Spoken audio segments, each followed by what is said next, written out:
오늘은 4월 2일 화요일입니다. 요한복음 21장 1절입니다.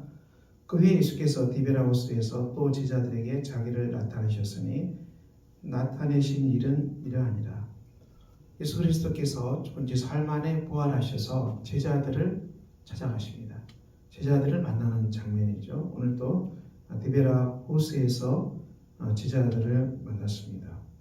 이 본문에 보면은 시몬 베드로 그리고 도마, 나다니엘 이들이 다 함께 있었는데 이들이 물고기를 잡으러 갔습니다. 그렇지만 그들이 아무것도 잡지 못했습니다.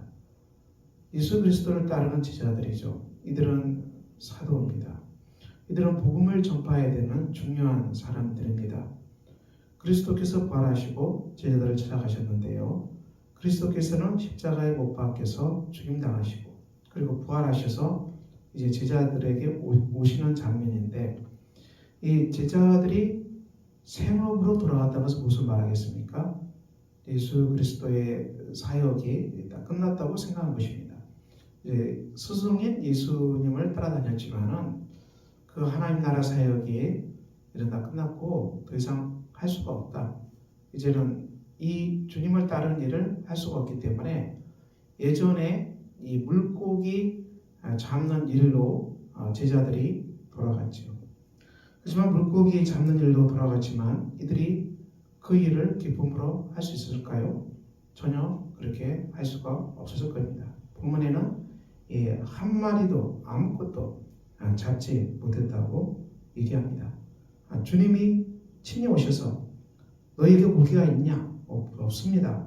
오른편에 던지라. 그리하면 잡으리라. 잡았더니 물고기가 많아서 그물을 들 수 없을 만큼 이렇게 많은 물고기 153마리 그물이 찢어지지 않을 정도로 이렇게 엄청난 물고기가 잡힌 기적이 일어났습니다.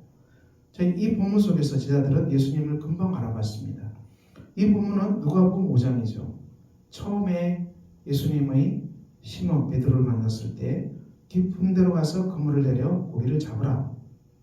베드로가 어떻게 얘기합니까? 선생님, 우리들이 밤이 새도록 수고하였지만은 잡은 것이 없지만은 말씀에 의지하여 내가 그물을 내리겠나이다. 그렇게 하고 고기를 잡은 것이 힘이 많아 그물이 찢어질 정도가 되었습니다. 네, 베드로가 주여 나를 떠나소서 나는 죄인입니다. 예수님 뭐라고 말씀하십니까? 무서워하지 말라. 이제부로는 내가 사람을 취하리라. 이렇게 베드로에게 사명을 주십니다. 첫 번째 만났을 때 주님은 베드로에게 사명을 주셨습니다. 바로 사람을 낚는 귀한 사명을 주셨습니다.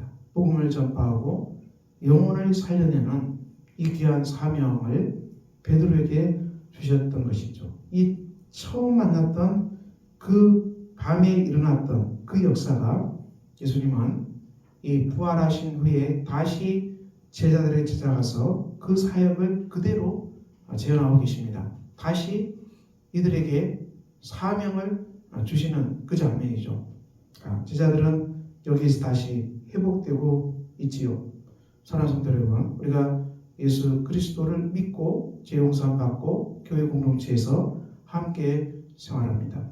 예수 믿고 구원받은 것은 정말 기적 중에 기적입니다. 우리가 예수를 만나지 못하고 복음을 듣지 못하고 그대로 살면 어떻게 되겠습니까? 우리가 가는 길이 뻔하지 않습니까? 그렇게 죄인으로서 죄짓고 살다가 세상에 죄 살다가 나중에는 지옥으로 떨어진 거 아닙니까? 그런데 우리가 정말 그런 우리가 예수를 만났어요. 복음을 들었어요. 그리고 거듭났어요. 성령을 받았어요. 그리고 공동체 안에 있어요. 그리고 우리에게 사명이 있어요. 예수 믿는 우리에게는 정말 놀라운 하나님의 은혜가 차고 넘치는 것입니다.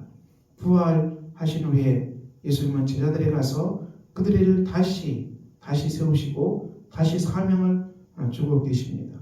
우리가 예수 믿다가 시험 들어서 또 믿음이 연약해서 내 죄를 보지 못해서 실족해서 우리가 자빠질 수 있고 깨질 수 있습니다.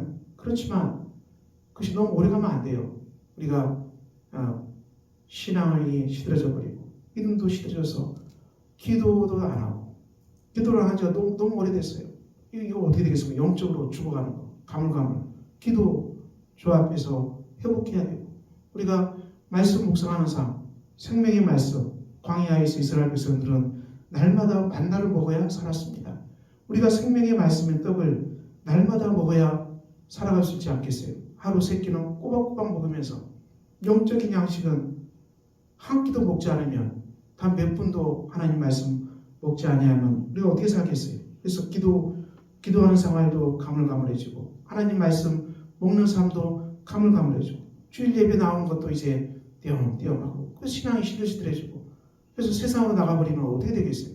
그렇게 방황한 사람도 우리 한국교회 안에 굉장히 많고 교회를 떠나서 방황하고 언제 돌아올지 모르는 많은 성도들 보는 안타까운 현실을 보게 됩니다.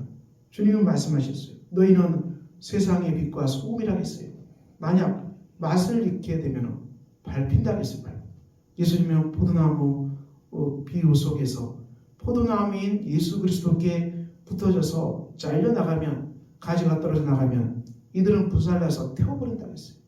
우리가 그리스도의 몸에서 떨어져 나가고 공동체에서 떨어져 나가고 예수의 몸에서 떨어져 나가고 포도나무에서 떨어져 나가면 우리가 말라버린 가지 점점 생활의 기쁨을 잃어버리고 평강을 잃어버리고 생명을 잃어버리고 점점 낙심하고 시들시들해서 우리는 죽고 말 것이라고 예수님이 끝없이 말씀하셨어요.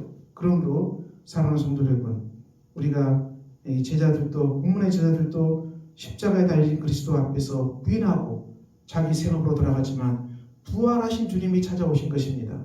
우리에게도 부활하신 주님이 이 부활의 날에 찾아오십니다. 저와 여러분에게 찾아오셔서 말씀하십니다. 이 깊은 데로 가서 그물을 내리라. 사명을 다시 주십니다. 하나님께서 우리로 하여금 이 사명을 따르라고 말씀하십니다.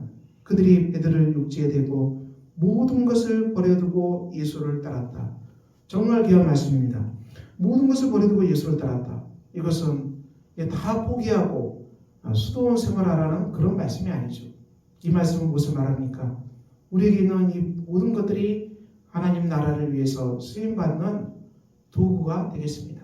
우리에게 있는 모든 것들이 주의 나라를 위해서 우리가 위해서 살아가는 복된 거룩한 백성이 되겠습니다.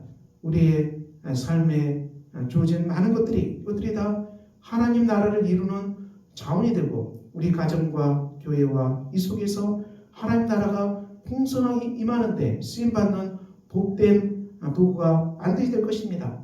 그렇다면 우리에게 있는 물질이 아무 문제가 되지 않고 우리에게 있는 은사가 아무 문제가 되지 않고 재능도 그렇고 우리 삶에 있는 것들이 다 하나님 안에서 복되게 열매 맺는 복된 도구가 된다는 것입니다. 그 말씀이 모든 것을 버려두고 예수를 따랐다. 이 말씀 속에 나와 있습니다. 사랑하는 성도 여러분, 우리는 주님을 만난 사람들입니다. 그리고 그리스도의 십자가 은혜로 다시 태어난 거듭난 성도들입니다. 우리에게는 성령이 우리 안에 충만합니다. 우리가 주님을 다시 따르는 사람들, 주께서 주신 사명을 확인하고 우리가 땅끝까지 제자의 사명을 다하겠습니다. 이렇게 결단하는 복된 날 되시기를 예수 그리스도의 이름으로 축원합니다. 기도하겠습니다. 하나님 아버지, 오늘도 복된 날입니다. 오늘도 주님께 주신 사명을 기억하고 이 사명을 따라 살아가는 복된 날이 되게 하여 주시옵소서. 예수 그리스도의 이름으로 기도합니다. 아멘. 하늘에 계신 우리 아버지의 이름을 거룩하게 하시며 아버지의 나라가 오게 하시며 아버지의 뜻이 하늘에서와 같이 땅에서도 이루어지게 하소서. 오늘 우리에게 일용할 양식을 주시고 우리가 우리에게 잘못한 사람을 용서하여 준 것 같이 우리 죄를 용서해 주시고 우리를 시험에 빠지지 않게 하시고 악에서 구하소서. 나라와 권능과 영광이 영원히 아버지의 것입니다. 아멘.